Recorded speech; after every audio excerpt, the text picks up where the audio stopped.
We're going to get this thing going. What is going on, everybody? Hawk Talk on Melrose. Tyler Schrader here. Myself, Colin. Tyler, you a little warmer or cold right now? Or you what's going on here? Oh, nice. Yeah, well, I got the AC cranked on in the apartment, so a little chilly right now. Oh, They had to that's throw on a fine. sweatshirt. So I got a question for you, Tyler. I love this game. I need to see what your answer would be here. She's a 10, but hates the Hawks. I mean, can we go negative? I mean, if you want, She's a 10 though. she's a 10, but hates the Uh, Hawks. Going to 0. Wow. I, I mean, Well, she wouldn't be able to listen to this podcast. that's true, but I'm surprised you're going like that. Okay, she's a 3, but loves Iowa. Everything Hawks.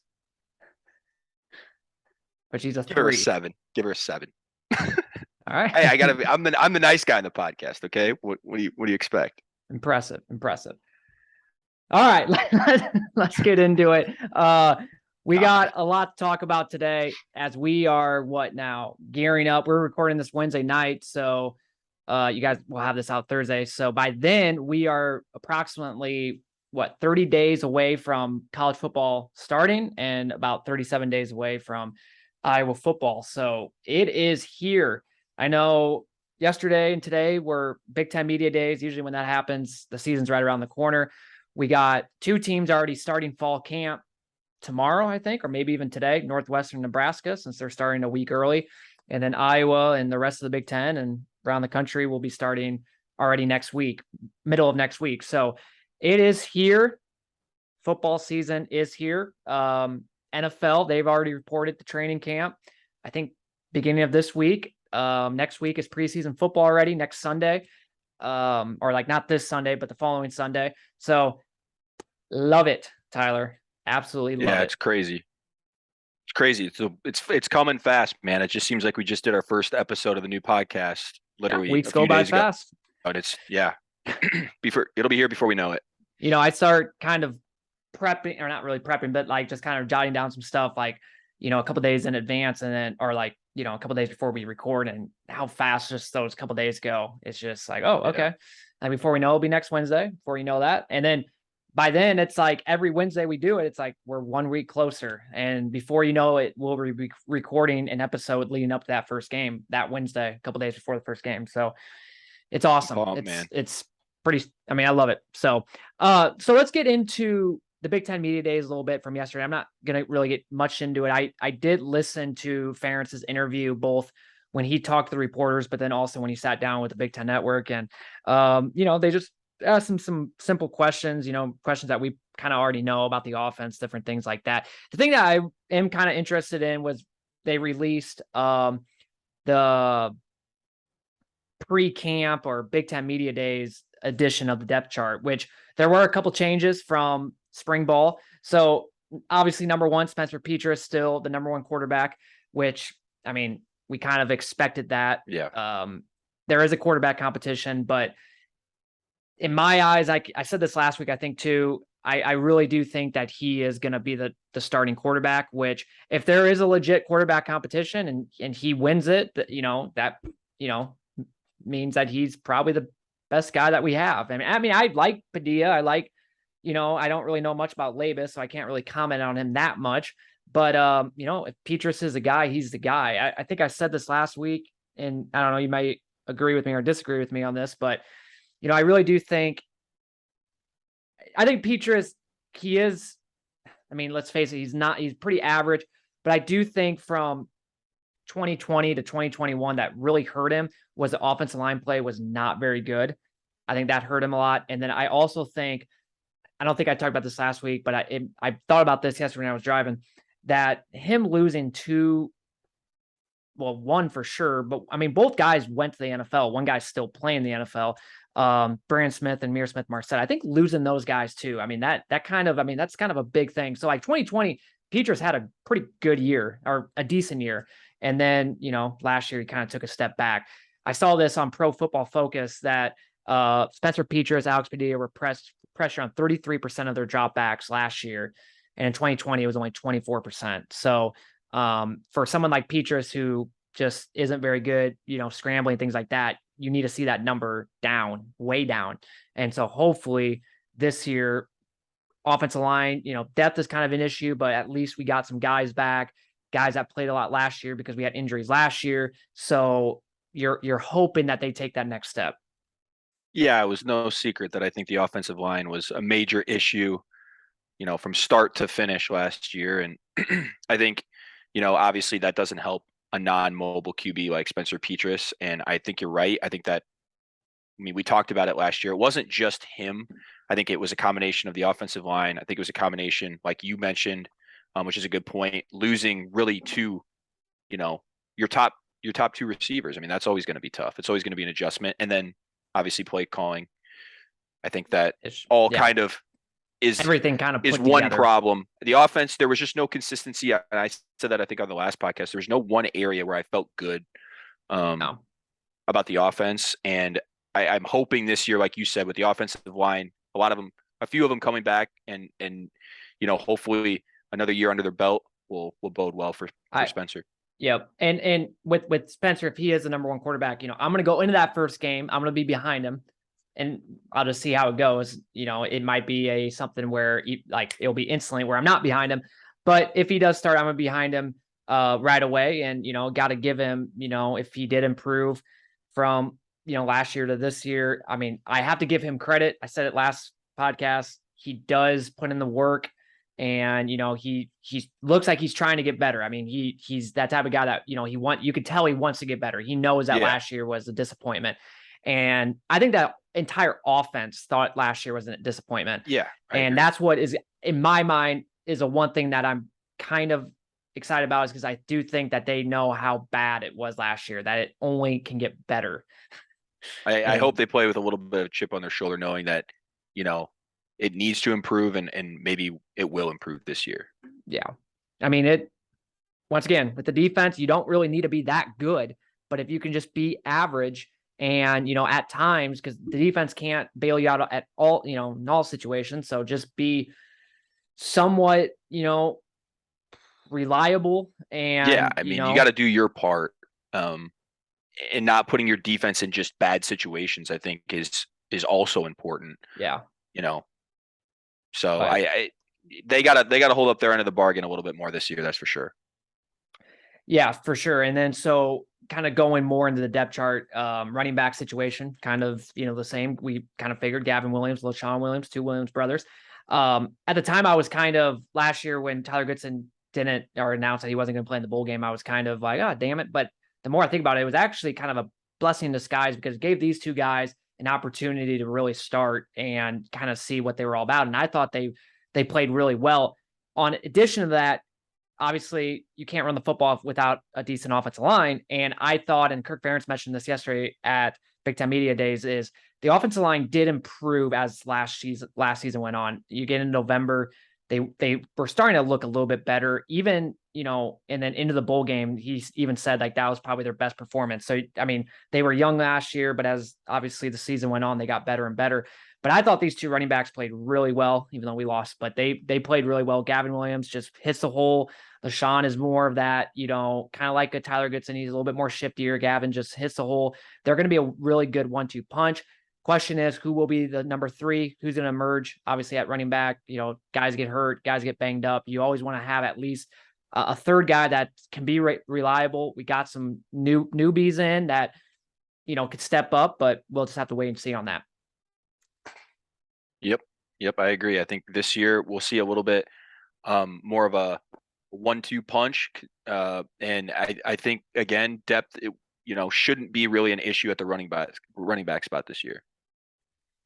And then receivers and stuff.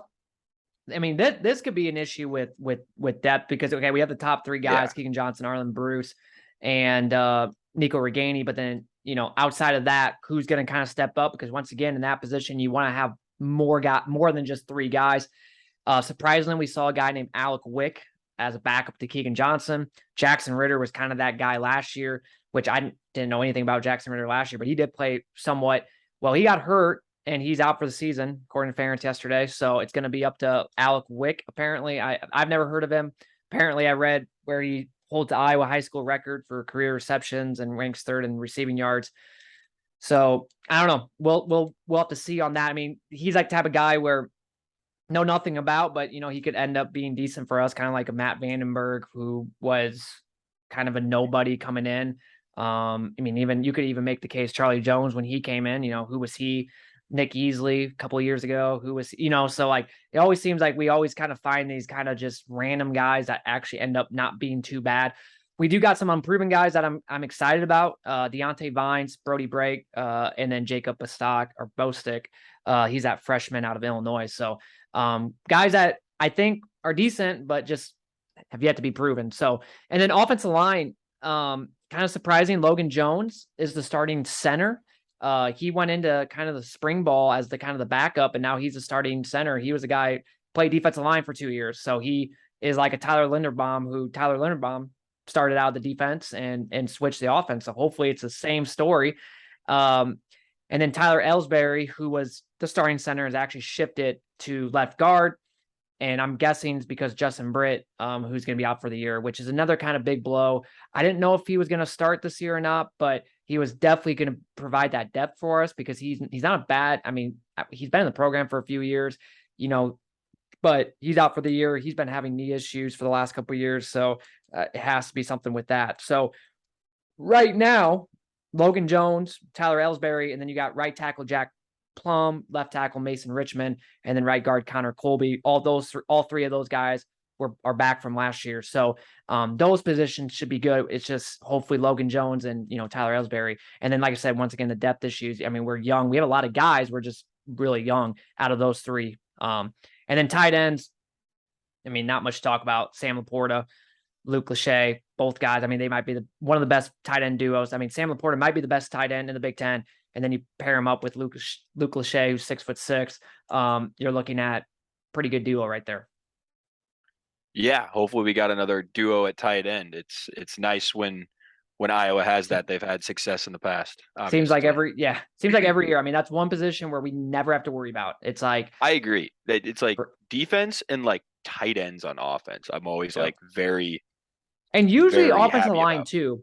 But as of late, there's been but like you're looking at our offensive line recruiting. We got obviously Caden Proctor coming in. We got another guy who's a 4-star. So so after it's this year, good. we're going to be big. And I'll guarantee you, like Xavier obviously might not play a lot this year, but I will bet money on it. Caden Proctor will start from day one, almost guaranteed. I mean, he's going to be a stud for us. All right. And then defense, not really much. The only thing really big was Cooper DeJean was the starting cash guy. He in the spring was a backup corner. I think this guy's going to be a stud. Worked from the area where he's from kind of. And so I've always known about him. I mean, I remember watching his high school highlights. My cousins are actually from the same school that he went to. And so I knew when he went out, he's just an athletic freak. I mean, he played quarterback at OABCIG. And I just knew that this guy kind of diamond in the rough, like, under recruited. The guy's going to be a stud. And sure enough, he's already going to be starting at the cash or backup safety. And, he might even find some time in the safety position because with Dane Bell, and, that's what Phil Parker did a lot was when he wasn't playing cash, he was kind of playing that strong safety. So you're going to see a lot of him this year. I also heard kind of an inside source from someone that he's probably even going to field punt and kick returns. So, which would not surprise me at all. I mean, like I said, the guy's athletic freak. He's versatile, and that's what Iowa needs. I feel like a little versatility, guys that can do multiple things because, obviously we lost Charlie Jones, who was a wide receiver returner, and a guy like Cooper DeJean, could be that for Iowa. And I think that's huge.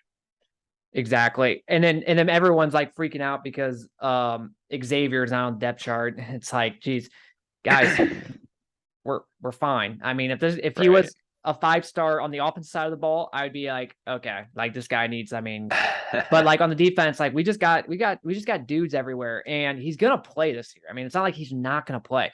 Right. So just give it time. Trust Phil Parker. I would never not trust him. Like I know what he's doing, and I just saw people on Twitter yesterday when the depth chart was released. People were just freaking out, like, where the hell's Xavier at? It's like, come on, Yeah. fine. Well, again, that, like you said, if this was on the offensive side of the ball where we've been struggling, I think it's fair to raise Yeah, be like, questions okay, about this it. guy's probably. I think we're good right now. Yep. Quinn Schulte starting at free safety. He's replacing Jack Kerner. He's another guy. Like it seems like every year that safety position, we always have a guy that's just a no name, like Yep. Jack Kerner.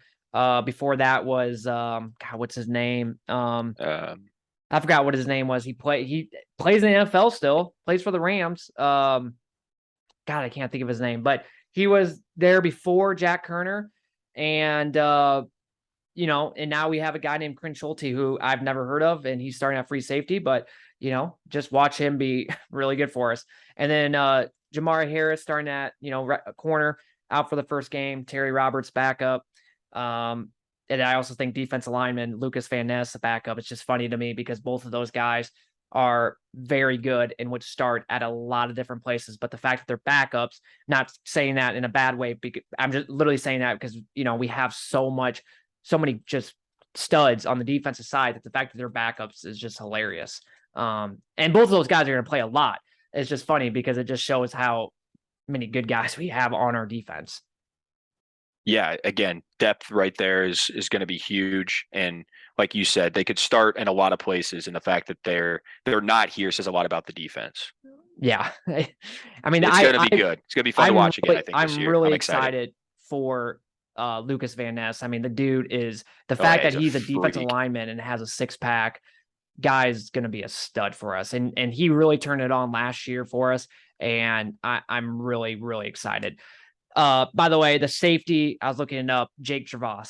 I was going to say, is it Gervais? I literally was going to say it, but I'm like, Yep, Jake Gervais. He was the guy before Jack Kerner. So it's just guys that you just don't really know much about, and then they come in and just they fit the system, man. They fit it, and they do things right. And I mean, I looked last night because I was watching the highlights, or not the highlights, interviews, and Kavion Merriweather was one of the guys that went to Indy, and I went to his recruiting profile just to see where he's from. Michigan. He was a 2-star, had no offers. Iowa was his only offer. Yeah. And the fact that Phil Parker finds these guys and they just, yeah. So, I mean, that's one thing you can't deny about Iowa is they find low-level guys that weren't highly recruited and turn them into NFL players. Studs.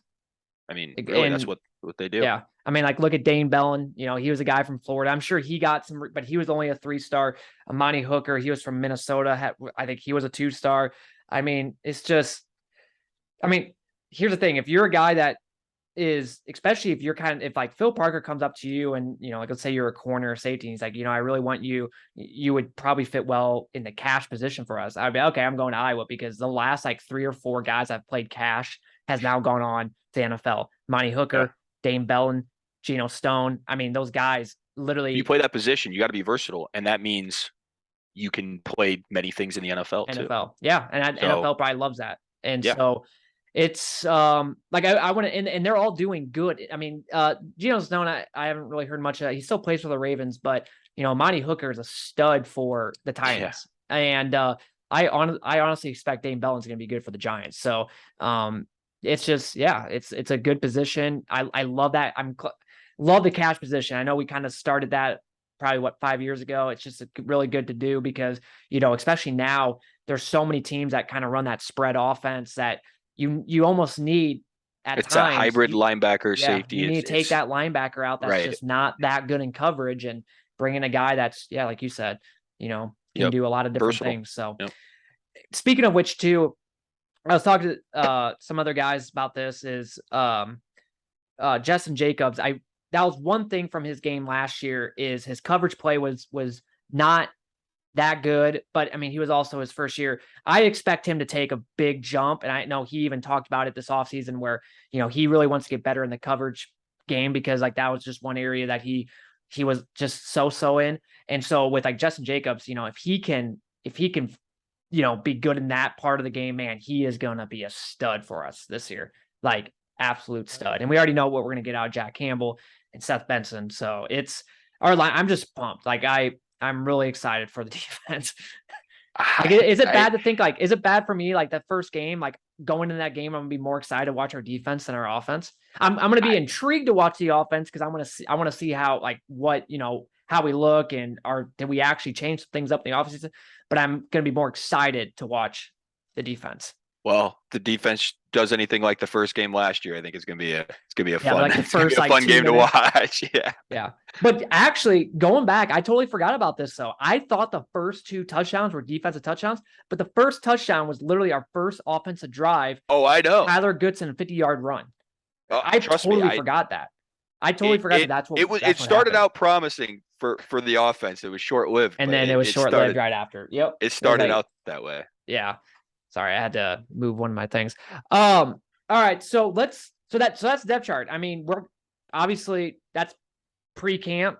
Things are going to change like no other in the next couple of weeks.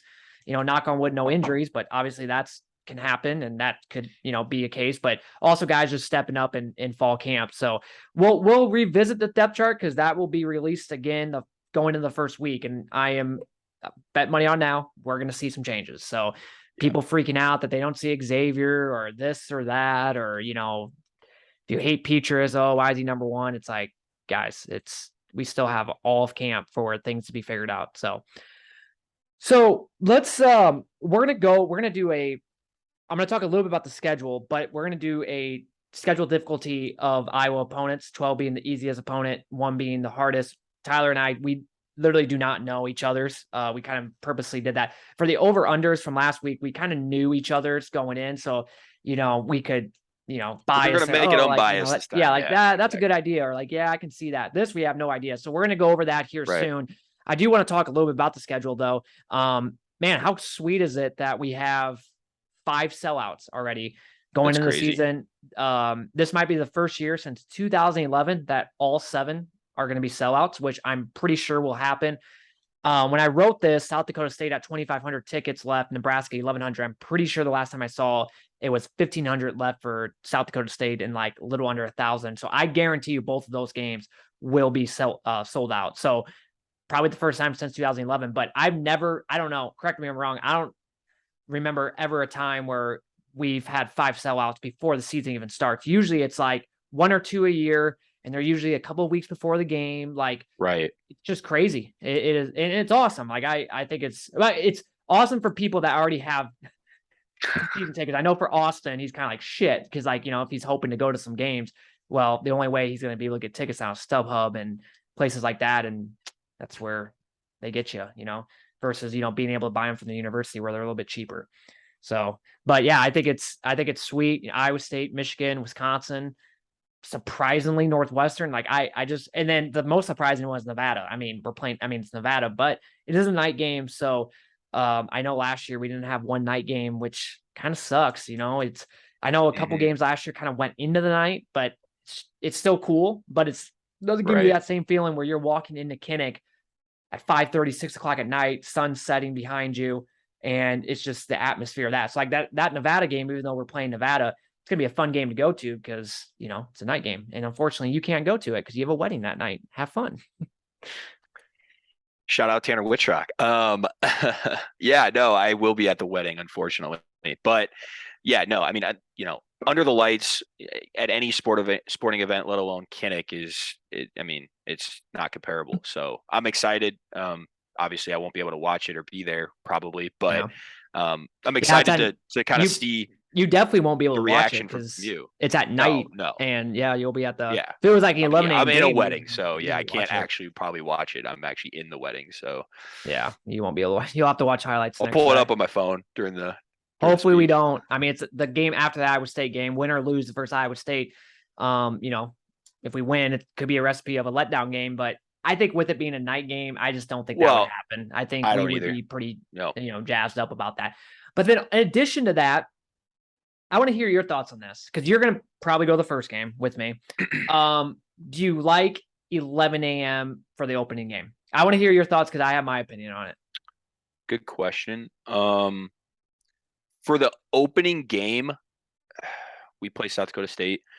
Yeah. I mean, any game, we're talking about an entire season. Like you want to kick things off, I feel like, in the most exciting way possible. For me, I would say 11 o'clock is a little bit of a letdown. Less time to tailgate and party beforehand, but also just 11 o'clock games aren't probably as, intense as an afternoon game or something like that for South Dakota State. I would say I wish it was a different time, but what are your thoughts? So yeah, like the tailgate aspect for sure. The one thing I will say though, since it is South Dakota State, the one thing I like about 11 a.m. games for any time, whether it's the first game, but especially the first game, because you get the opportunity to get home to watch the good games at night, especially the week one, because week one, there's always some good games. Like obviously college football has big game problems, especially when you get like later into the season or like middle of the season. Okay. But that first week, there's always at least a couple games on that night. Like that first Notre Dame, Ohio State, I'm sure they play at night. So like the 11 a.m. game, you can get back to Des Moines or, your Waterloo, get back and be able to watch those games. So, I mean, that's really for me, like the only thing I'm kind of looking forward to for it being 11 a.m. But yeah, like in terms of like, tailgate stuff. I feel like for the actual game for Iowa, it's not as great, but you make a good point. I mean, now week one, they try to make really good games on prime time. So to be able to get home and watch those games, obviously it was a 2:30 game or a night game. You wouldn't really have the opportunity to do that. And since it is South Dakota State, I'm not as mad about it. No. I was more mad like the following week, Iowa State 3 p.m. I mean, that's not a bad time either. Good time but you have a lot of time to tailgate. But God, it's like, why can't that game be a night game? The Nevada game 6:30. It's like, why couldn't Iowa State be 6:30 and Nevada be 3 o'clock? It is whatever though. And then we know Northwestern's time, which is 2 p.m. and Nebraska that's time, which is a weird that is time. Weird. Well, it is. It's either at 2 or 2:30, but on the ESPN app it says 2. Okay. So I don't know. And then Nebraska at 3, which by then we're like end of November, daylight saving times. So like that game, man, that's gonna feel like a night game because by the second quarter, it's gonna be getting dark out. So, and then the Michigan game and the Wisconsin game, which are both home games, we don't know the times yet, but I'm gonna guess night game for Michigan, and then I'm gonna guess big noon kickoff for Wisconsin. That's what I'm guessing, but it could very well be both games be big noon kickoffs on Fox, which kind of would suck. Well, if it's anything like big noon kickoff against Penn State, they actually made it a 2:30 game still. They did. No, it was actually 4. No, it was 3. It was 3. 3. 3 okay. Yeah. Yeah. It obviously depends if both teams are coming in. It's a huge matchup. They push it a little bit later. It's just, it feels like big games now. It used to be like we could get on like ABC, ESPN, but with Big Ten being with like Fox, it just seems like Fox gets like the first priority of Big Ten, big game, like the big games in Big Ten. And I remember looking a couple of days ago, and I'm not going to go back and look now, but the Michigan game that week, I was looking at some Big Ten, like other teams that were playing, that was the biggest game. There was no other good game in the Big Ten that day. So it almost feels like that's probably going to be the big noon kickoff game. Fuck. I know. But whatever. It is what it is. So, okay. So real quick, I'm just some notes I found from the schedule, and then we're going to do the schedule difficulty. So we're actually ranked 37 in the nation strength of schedule, which is kind of, I'm glad we're not number 1, I guess. But we're kind of more up in the middle. What I do like is we have a bye week right in the middle of the season, right before Ohio State, but it's right in the middle of the season. So we play 6 games, off, play more 6. I mean, it's better than having to bye like the 4th week, and then you have so many games left of the season or the other way around. So I like that. We got 5 Big Ten road games, only 4 Big Ten home games. But I will say, besides like at Ohio State, a lot of our really tough opponents are at home though. Wisconsin, Michigan, Nebraska. I mean, we get those games at home, which is nice. In October, we go about the entire month before another home game. So we got Michigan October 1st, and then it's like a month later, October 29th, Halloween weekend. is Northwestern. And then two teams that we play this year have byes before us, Ohio State and Purdue. So that's great. Purdue also had a bye before us last year, and look what happened. Yeah. And for us, it's like, oh, we get a bye before Ohio State. That's great, but it seems like we are almost worse off after a bye. So I'm not going to take the time right now, but I'm going to look later and I'll probably share it probably during the middle of the season when we have a bye. But Kirk Ferentz's record after buys, I know it's not very good. Say if you're a Hawk fan, or if you listened to this podcast last year, if you know about buys. Yeah, the Wisconsin game, that just pissed me off. I mean, it's like, what did we do in those 2 weeks? Especially because we were coming off this year. that We get loss Ohio against State, Purdue. so yeah, pumped. Yeah. I saw TJ Feldman. He bought tickets for the Ohio State Iowa game, and it would be fun to go to. It's just like, God, it's like we're gonna literally have to everything would have to go our way.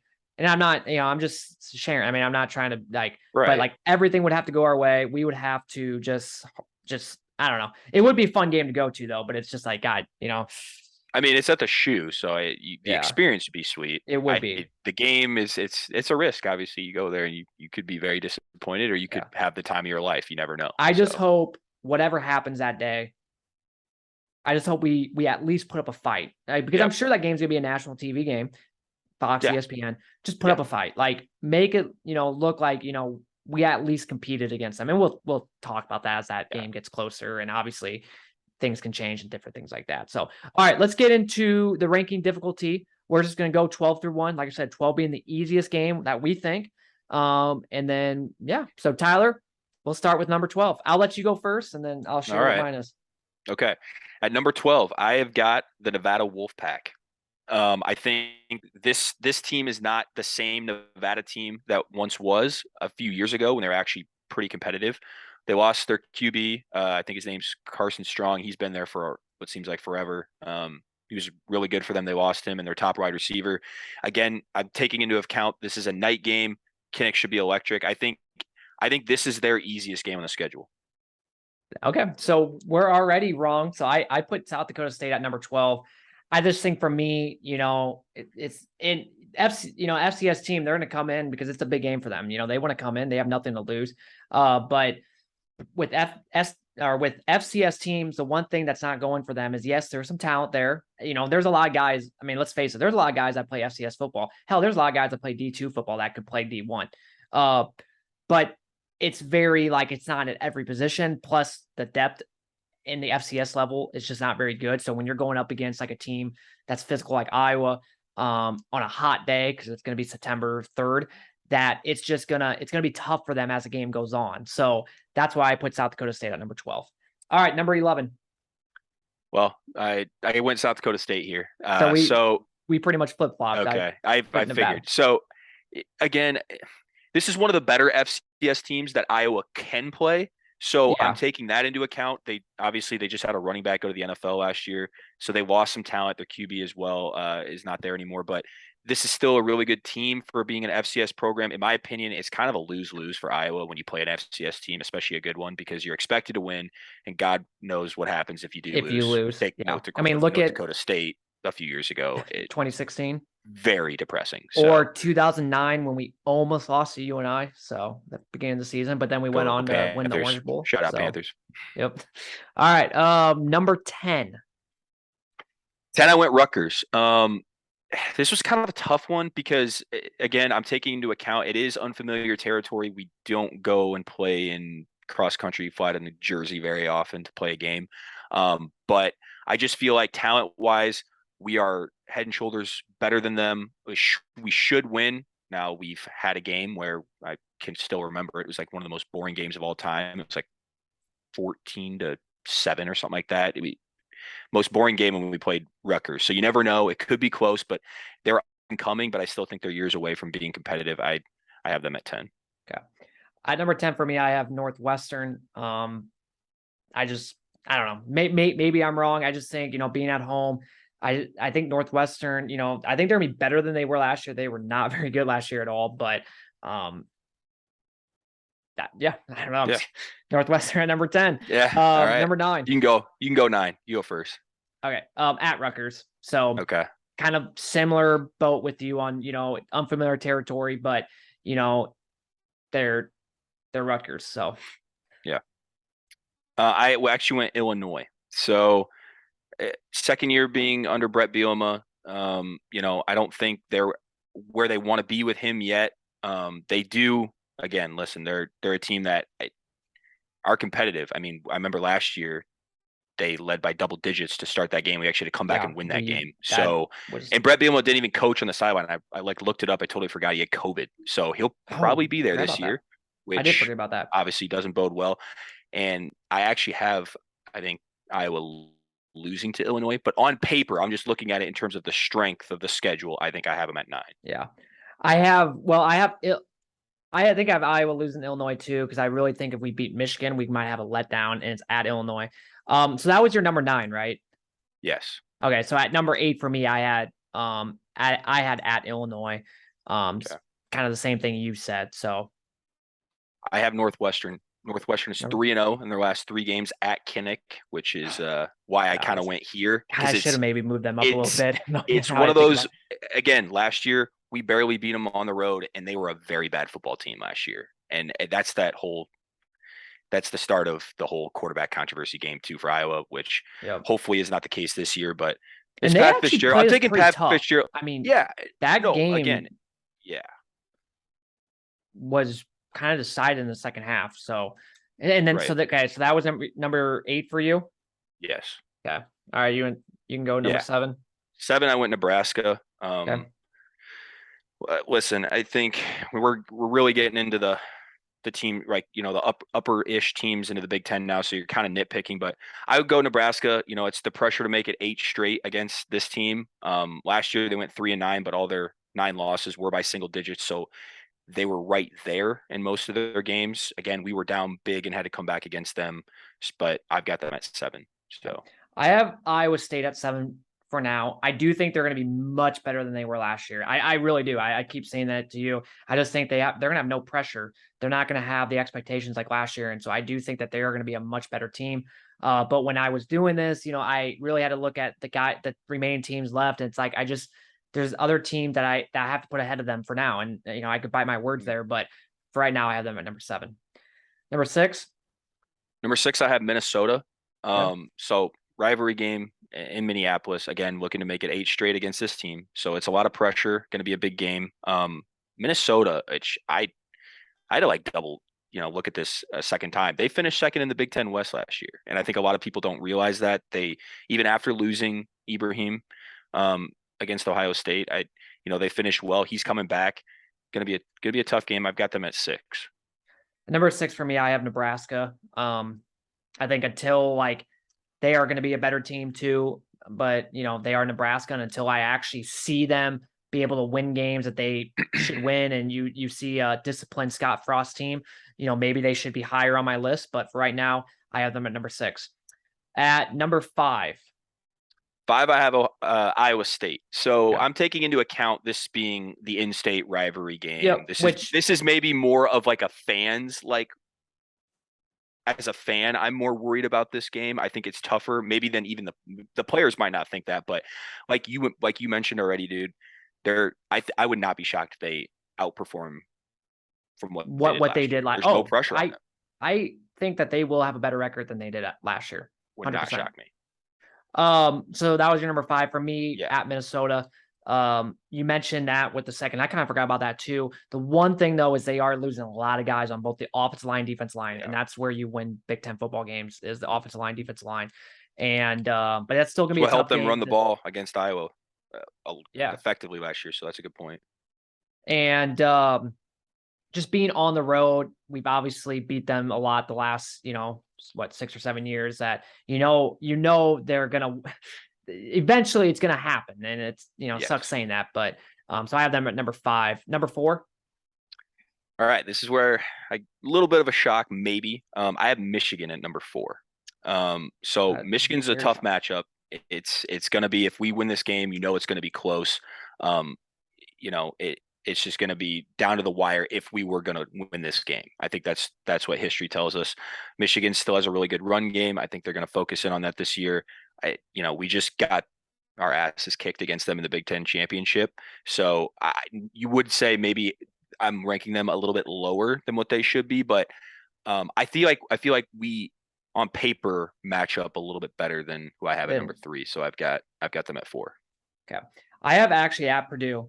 I just because the 3 next teams, I just can't put ahead of them just because of the talent level. Now Purdue has our number, but in terms of talent level, they're not. And but that game, I should probably put them higher though, because it just seems like we can never beat them. But we got to figure out a way to beat them. And I'm hoping that this is the year. So number 4 at Purdue. Number 3 for you. You said it. So I got Purdue at 3. So I'm taking into account all the factors that we've talked about time and time again on this podcast. It's at Purdue. They've had our number. Aiden O'Connell, probably one of the better quarterbacks coming back. They got more weapons this year. I feel like they could be better than they were last year. I know they lost some receivers, but they've kind of replenished on that side of the ball. And I feel like for as good as our defense is, with their air raid style of offense, they do have success through the air, moving the football against Iowa. Yeah, they definitely, like I said, they find ways to just kick our butt. Number 3 for me, I have Wisconsin. Always going to be a challenging game. I think being at home will at least help us. It seems like it's been forever, similar to Iowa State and Nebraska. It's been since 2018, since fans have been in to watch that game. So I have them at number 3. And then I've got Wisconsin at 2. They have our number, similar to Purdue. It seems like, they're a team that just they're a team that knows how to win and can find ways to win in the ugliest ways if they have to. Obviously, it always seems like the Big Ten West Championship starts and ends with Wisconsin in most years. So obviously that's a huge game. I have it at 2. Okay. And then, I have Michigan, and I figured, you had Ohio State at number 1, Michigan. The reason why I put Michigan number 2 ahead of Wisconsin is just the talent level, and Michigan will probably be going to that game undefeated because their first 4 games are pretty easy. And so it's just gonna be a tough game, and Wisconsin game is gonna be tough. I mean, you could probably interchange. I was gonna say some of this is nitpicking at this point.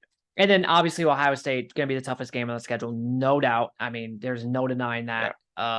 They're just explosive on the offensive side. Defenses, I would take in terms of having their defense. Michigan, Wisconsin, those teams are way better defensively. Well, we don't know yet, but like judging from last year. But just from the offensive side of things, Ohio State is just tough.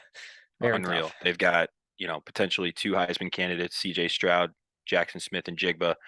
If you watch them in the bowl game against Utah this past year, you know what I'm talking about. It's going to be tough. And like it's at Ohio. I think it's at Ohio State too. And I don't know when the last time we've won there. I don't even know.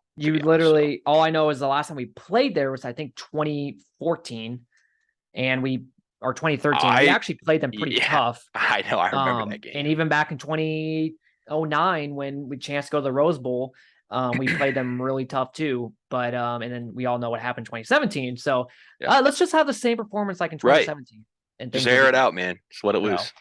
All right. Well, so I mean, we were pretty close on most, but a little off. But that's what's fun about doing that. And it's. It'll be interesting to see how it actually plays. We compare it at the end of the season, and see like what there'll be some surprises. I think, for sure.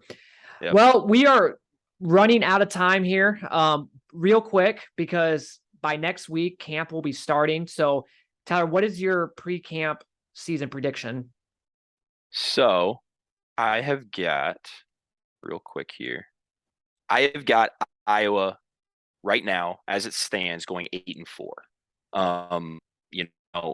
I've had a loss at Illinois. I feel like if we beat Michigan at home, it's that prototypical trap game at Illinois right after it. If we were to lose to Michigan, I could see us bouncing back, being motivated to win at Illinois. I feel like one of those 2 games we're going to get a loss in there. You've got Illinois. You've got, what else did I have here? Sorry, I'm not looking at it. Ohio State, Purdue, and Wisconsin. Until we can prove to beat one of those teams, it's hard for me to pick a win in that spot. Yeah. Right now I have 9-3. I just think with the defense, it's going to be, if our defense is going to be as good as what we think it's going to be, I mean, it's similar to last year. Offense can suck ass, but we find ways to win. So if our defense So right now I have, like at Illinois, but who knows? I also thought we were going to lose to Maryland last year and we ended up winning like 55-14. Right. So, and then at Ohio State, at Purdue. So 9-3 for right now. Those things can change though. Camp starts next week. Right. From opponents, from different things that happen for opponents. Hopefully nothing happens for us injury wise or anything like that, but things can change. Well, we are out of time. Fun podcast. Tyler, it was good to talk some Iowa football again. We'll be back next week, next Wednesday. Be here before you know it, and we're getting closer to college football season. Let's go. All right, go Hawks, everybody.